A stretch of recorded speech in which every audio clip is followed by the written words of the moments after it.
that the matter in question, when it comes to Natasha Akpoti versus Senate President, it is twofold. One aspect of it is issue that concern the rules of the Senate. That's a different part.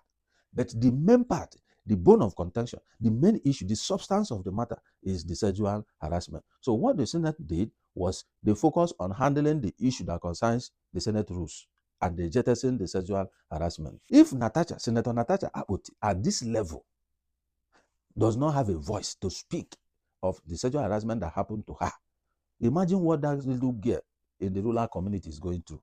Imagine what that young lady who is nobody is going through in her office, in anywhere that she is, where they can't even speak. Some have been threatened, if you speak up, I will kill you. And they remain mute, and they are going through hell in the hands of men that are pedophile. There are men who hate women. They maltreat them, even in homes. So what are we talking about?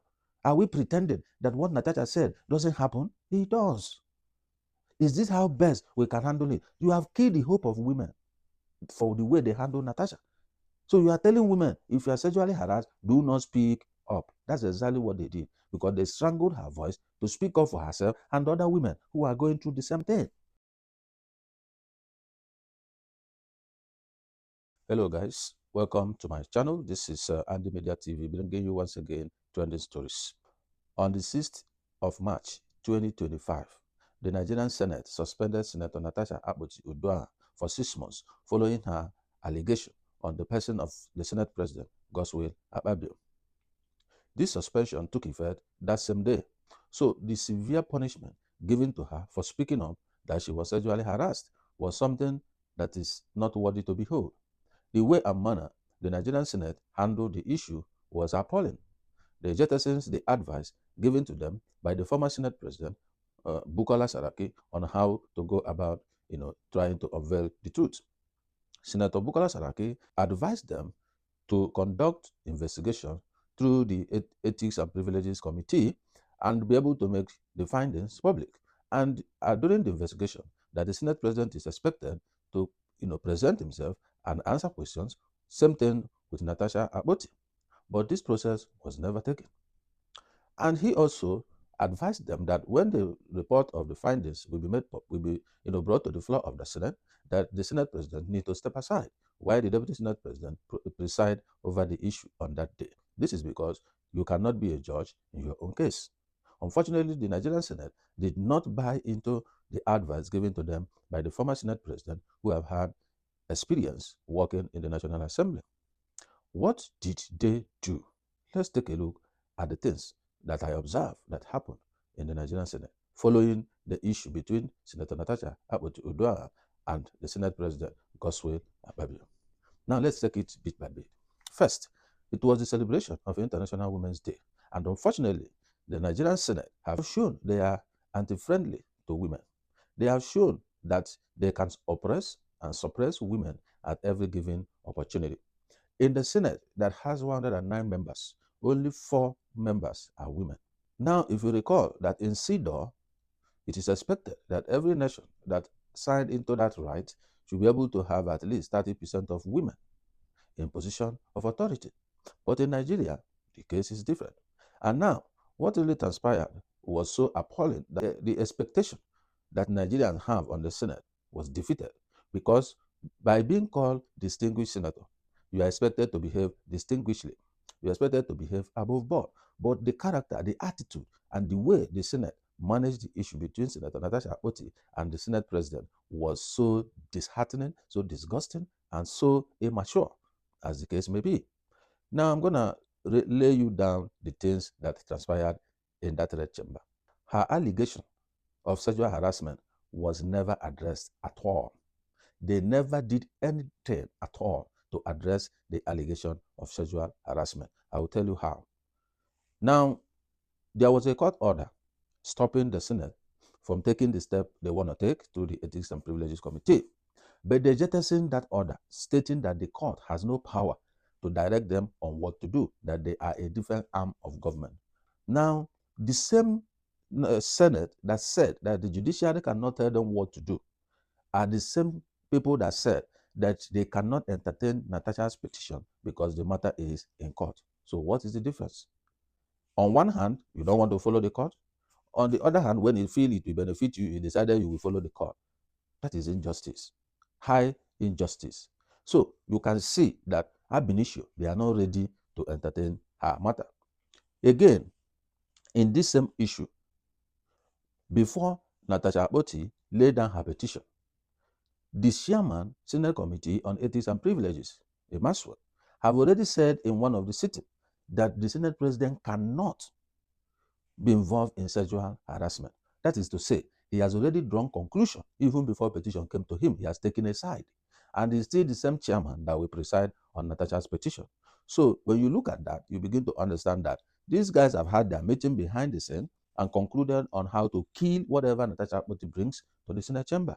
So from there, you'll be able to understand that even if the matter is referred to ethics and privileges, there's nothing good that will come out of it, since the chairman and his members obviously are already aligned to the Senate President. Again, when you look at the issue that transpired in the House, the whole senators, as the case may be, I think it was only Abamoro who came out to plead that the suspension be reduced to 3 months, which they threw away. Even PDP senators, Natasha Akpoti is from PDP. The PDP as a party did not issue a statement. The PDP senators were all docile. The other 3 women in the Senate, none was talking except one of them that came to Arise News and was not even in support of the woman. The issue here is not about what Natasha did in the House on the day of seat reassignment and all that. Understand clearly that the matter in question, when it comes to Natasha Akpoti versus Senate President, it is twofold. One aspect of it is issue that concerns the rules of the Senate. That's a different part. But the main part, the bone of contention, the main issue, the substance of the matter is the sexual harassment. So what the Senate did was they focused on handling the issue that concerns the Senate rules, and they jettisoned the sexual harassment. Now you can see that all the things Natasha did, they kept citing different rules, order 40, sub 7, order this and order that, to discard whatever she's doing. But the main issue is sexual harassment. They did nothing to address that. They did not even say anything towards that angle. Now, I think Natasha herself has some, blame to take here, because she's supposed to have understood the rule book, as the case may be.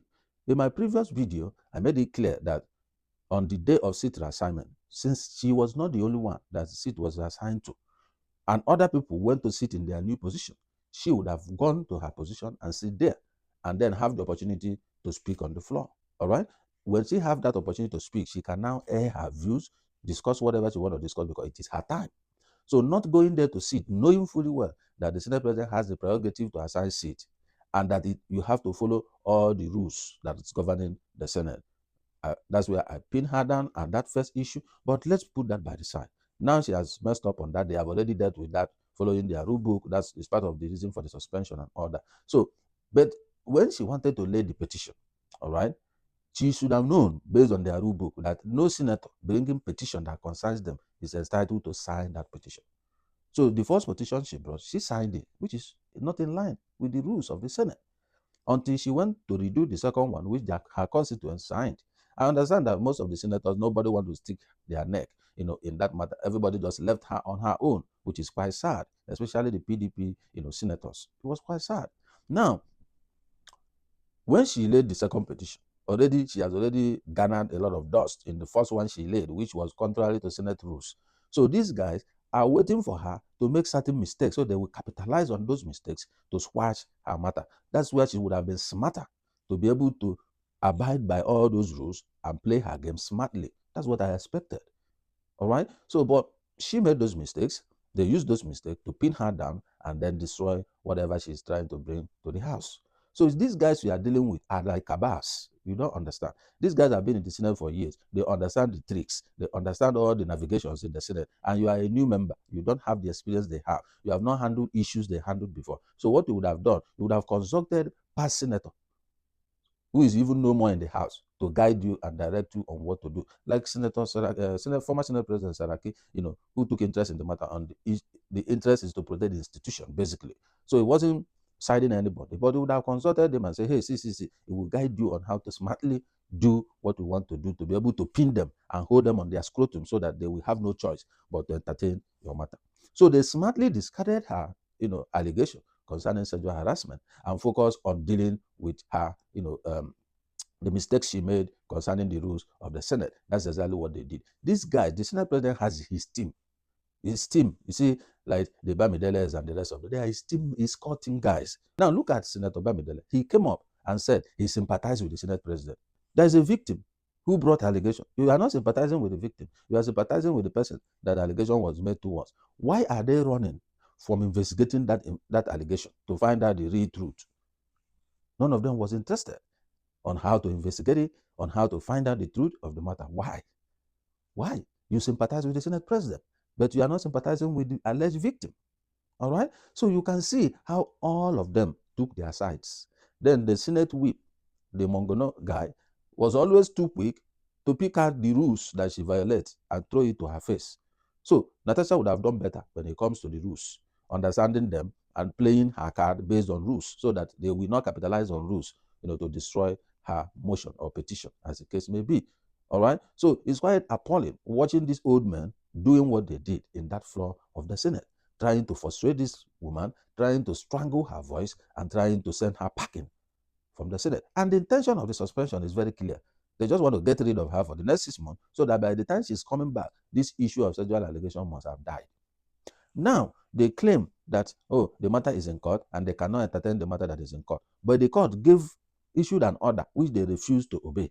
All right? And now, the lady, Senator Natasha Akpoti, has come out to mention the cases that are in court. Number one was the case she filed for defamation because the aide to Senate President said that she wore transparent clothes, to the Senate chambers. And also, she wrote pancake and does not have understanding of the rule book. That's why she filed defamation case against them, right? So it has nothing to do with sexual harassment. Two, the wife of the Senate President filed defamation case against Natasha for saying that the husband sexually harassed her. So that issue was defamation, not the issue of sexual harassment. All right? So when you look at the cases that are in court, it has nothing to do with her allegation of sexual harassment. So which case are they saying that it is in court? We don't get it. It's the case, Natasha, the petition she put out was not anywhere in the court of law. It has not been filed in the court of law, and she made it clear on the floor of the Senate. But still, they are hanging that the matter is in court. Who sent the matter to court? She's the one who alleged for sexual harassment. So she's the one who will file the matter in court. And she has stood up to say she has not filed any of such cases in court and mentioned the cases that are in court, which is outside the issue in question.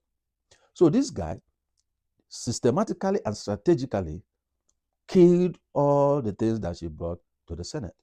Unfortunately, Natasha was working alone, as the case may be. There's nobody that's supporting her. The other fellow women were not on her side. The PDP senators were not on her side and all that. So the point remains that nobody has said that, yes, Akpabio did it. All right? And nobody has also said, no, Natasha is lying, because you can't say so until investigation is conducted and the truth is known. That is when we can now confidently say, yes, he did it. No, she was lying. You understand? So, but the point is, why is the Senate shying away, running away from doing the necessary investigation? Don't forget that when the same Senate President was the Minister of Niger Delta, right? Another woman there, Joy Nune, who was the NDDC head, came out on air and said it, that the same man also sexually harassed her and that she slapped her on that day. Senate President, the matter, nobody filed any case in court. Nobody did anything. That one blew and then fizzled away. So there is history of this allegation on this same person. There is a history. So in that one, no investigation was done. All right? In this same one, they want to kill it. And they were renting women. So when you look at how these people have weaponized poverty, you begin to understand why they are in power and refusing to use the resources of the state to benefit the lives of the people. That is what you need to question yourself. What did the Senate President do? They went and started renting women, and then some came to the National Assembly, ground to come and protest again. On what basis? And unfortunately, most of those people are women. But I don't blame them because they are hungry and they need money to feed. You can see how some of them are chewing granules and all that in that place. So some of them don't even know the reason they are there. Some think it was an election. Some said, I don't want Natasha, I want Akpabio to win. To win what? Now you begin to understand how terrible the country is. They weaponized poverty, rented women to come and carry placard. They don't even know what was written on top, and in the name of protest. There is group for Natasha, there is group for Senate President. Just look at very simple matter that was tabled in the National Assembly. What are they supposed to do? Set up investigation. You can even set up independent investigation if you want to go overboard. You won't defy into ethics and privileges. You set up external people to come and investigate the matter and bring out the findings. Even if you defy to ethics and privilege, you will caution them to do the work diligently, and you will produce yourself to answer questions as well and step aside. Now look at the situation. Senator Natasha Akpoti was presenting her petition of sexual harassment against the Senate President. It is still the same Senate President who the petition was written against that was receiving the petition. Make it to make sense, my dear people. Does it really make sense? If she is presenting petition, first thing the Senate President would have done is to step aside for the Deputy Senate President to receive this petition. You can't be a judge in your own case. You receive petition, you ruled on it, right? In your own case. Doesn't make sense. So we should, if you look at the Bukola Saraki's time, he stepped aside and the investigation was done, and the Deputy Senate President, took the recommendation and ruled on them. And he was cleared and he came back to his position. That's what we expected Akpabio to have done. But he ran away and looking for shortcuts on how to strangle the woman's voice. And unfortunately, I saw some women on TV coming to support the Senate. You can't be supporting anybody at this stage. The stage we are in is for everybody to be, demanding for a proper investigation first. Because you don't know if Natasha is saying the truth. You don't know if Akpabio is innocent. Nobody knows until the investigation is done. And she table her evidence and all those things. And then we begin to know the truth. And then you can now know who to side and who not to side. But you see people on TV, virtually all the senators who come on air, we are siding the Senate President. So how will she get justice? How? All the members of the Senate, everybody was mute. Nobody was talking.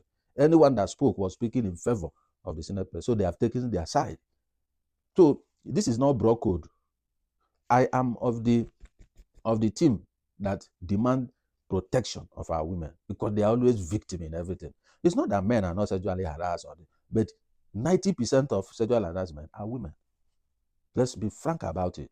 So I saw one man on air that was talking about men, that even himself was sexually. Are you comparing sexual harassment to men and the women? Are you comparing both? You can't compare both. There's no comparison because 99.9% of any sexual harassment are women, and that's how they even lose their lives, as the case may be.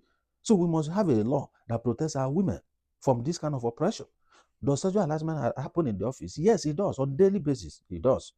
Not just in the office, in the church, in everywhere. It happens everywhere. Pre-propos. Do this, I give you this. Make me happy, I give you this role. Many people in position, most of them play those parts. You do this, they give you this. Right? So it's quite unfortunate what a whole Nigerian Senate has become. Their own member, their own fellow member, they threw her under the bus in a twinkling of an eye because she spoke up, and that was her punishment for speaking up. Now, my question is this. If Senator Natasha Akpoti, at this level, does not have a voice to speak of the sexual harassment that happened to her, imagine what that little girl in the rural community is going through. Imagine what that young lady who is nobody is going through in her office, in anywhere that she is. Imagine what they go through, where they can't even speak. Some have been threatened, if you speak up, I will kill you. And they remain mute, and they are going through hell in the hands of men that are pedophile. There are men that hate women. They maltreat them, even in homes. So what are we talking about? Are we pretending that what Natasha said doesn't happen? It does. Is this how best we can handle it? You have killed the hope of women for the way they handle Natasha. So you are telling women, if you are sexually harassed, do not speak up. That's exactly what they did, because they strangled her voice to speak up for herself and other women who are going through the same thing. Come to abroad. I recall a case where I was working before. Just a friendly hug from a guy to a lady. The lady claimed he harassed her sexually. And they brought the CCTV. The lady said if they don't fire the guy, he will sue the company. And what happened? The company fired the boy. They don't play with anything that's called sexual harassment in any workplace, even if it's a store, any workplace. They don't joke with it. You will go to jail for it if your case gets to court and the evidence is there, you are gone. But look at what is happening in Nigeria. They care about protecting their position. They care about protecting themselves. They don't even care about the Senate as an institution, as the case may be. When you look at the way they handle it, they didn't care about the Senate as an institution. Because what you would have been thinking is, how best do we handle this matter so that the Senate will not be in disrepute? But they handled it poorly, shabbily. They didn't handle this thing as people who are distinguished. They didn't. What is difficult there? Yes, Natasha breached some rules. We agree with that. That's established. Okay? If it's me, I will see how I can waive some certain things based on my privileges as the Senate President, just to make sure that this matter has fair hearing, for people to see that I didn't do what she's claiming, and let the process take its course so that I will prove myself. That's what I would have expected. All right? But they capitalized on the rules that she broke and then suspended her. Just that before she's coming back, this matter must have died. So, in my own opinion, I think the Nigerian Senate did not do a good job at all. There's no fair hearing of the matter. So, suspending her did not still solve the problem. There is still an issue of sexual harassment that is still hanging on the neck of the Senate President. And trust you, when Natasha gets back, she will continue on that sexual harassment issue. They think after 6 months it will die. They don't know Natasha. She will return back with venom. She will return back with venom to fight that matter. So let them do their own. She's coming back. She's not somebody you just push away. That you ask Yaya Bello, you don't push her away so easily, you know.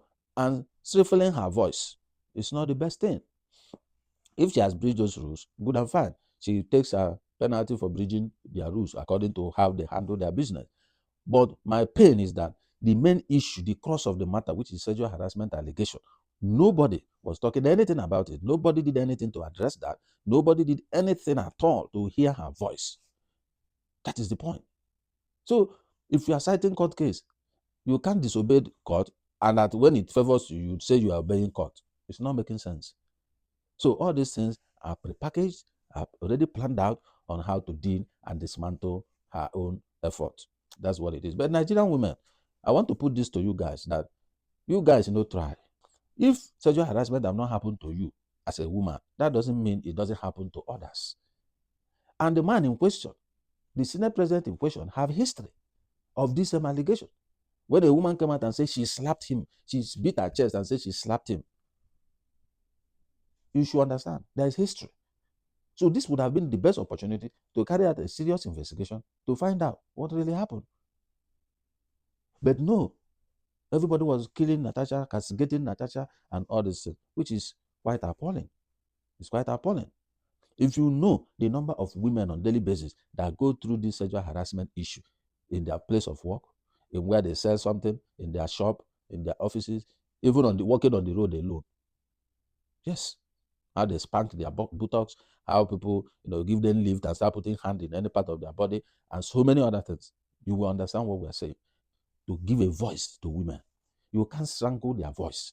Hear them out. For a woman of that caliber, for Natasha at her level as a senator, and she knows the implication, and she came out to say it, it means she's not just saying it. Like the wife called her a content creator. This is not content creation. She must have had the experience. That's why she came out to say it. She knows what the impact will be. Because anything you come out, once you go against the Senate leadership, you are getting suspension. In any way, they will find a way to get you out. Go and ask others, ask Ningi and the rest of them. They will tell you. Ask Jubril in the House of Reps. I saw former Senator Shehu Sani, in what would have, if not Senate President that came for intervention, they would have gotten rid of him too. When he spoke about Senator's salary, National Assembly salary on TV. So these things are there. They run the place like a cabal, like a cult, like whatever it may be. So it's quite unfortunate. And I pity, the lady, and I pray that God will strengthen her when she bounces back in the next 6 months. Don't give up this fight. Press your petition. Give your constituency to sign. Present it back again. Revisit this matter. Let's see what next they will do. And make sure you follow the Senate rules so that they won't capitalize on the rules to suspend you again. Just follow the rule and then represent your case again. Let's see what happens next. That's what it should be. They should investigate this thing. These are the kind of things I've seen. There's one of them that's talking about on air that women will go through mental tests. What about the men? Is it only the women? If you want mental tests, everybody in the Senate will go. Everybody in the reps will go, both male and female. And they take few guys for drugs too.